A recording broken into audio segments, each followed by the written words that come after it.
एक प्रश्न पूछ सकता हूं? अवश्य ऋषि कश्यप। जहां प्रश्न नहीं वहां जिज्ञासा नहीं,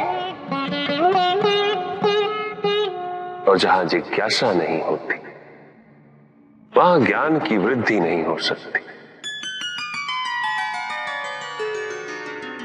निसंकोच होकर पूछिए। प्रभु, आप तो कालोपरी हैं, सर्वज्ञ हैं, त्रिकालदर्शी हैं। चारों ओर ये जो अज्ञान का अंधकार फैल रहा है, उसमें ज्ञान का मूल अर्थ कहीं ना कहीं खोता जा रहा।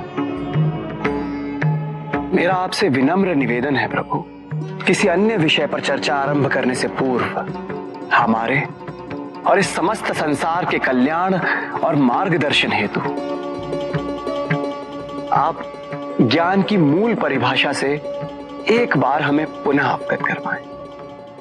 ज्ञान और अज्ञान की परिभाषा को स्पष्ट रूप से समझने के लिए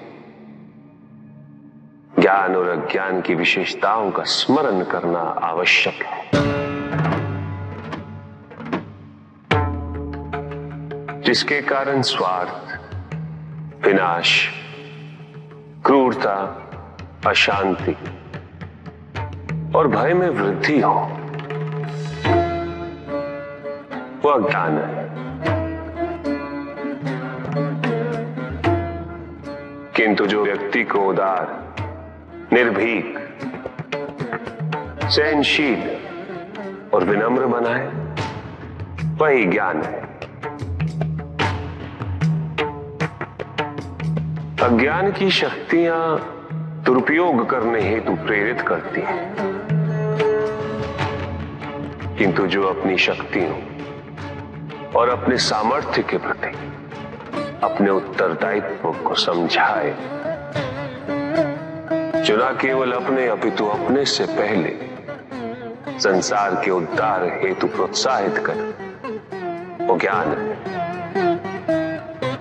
ज्ञान का मूल उद्देश्य ही परोपकार है, सृजन है,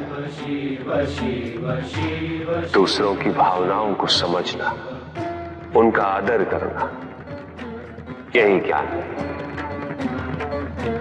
क्योंकि ज्ञान हमें न केवल अपने अपितु दूसरों के दुख और सुख के प्रति भी संवेदनशील बनाता है। किंतु जो दूसरों की भावनाओं का अनादर करे,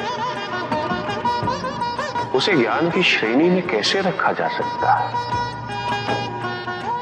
अज्ञान के कारण व्यक्ति सांसारिकता में बंधता जाता है, मोह माया में उलझता जाता है। अज्ञान परम सत्य से दूर ले जाने का माध्यम है, किंतु ज्ञान व्यक्ति को परम सत्य की ओर ले जाता है। ज्ञान मुक्तिदायक है, मोक्ष का मार्ग है, और इस मुक्तिदायक ज्ञान का सर्वोच्च रूप है आत्मज्ञान, और यही ज्ञान की पूर्णता भी है।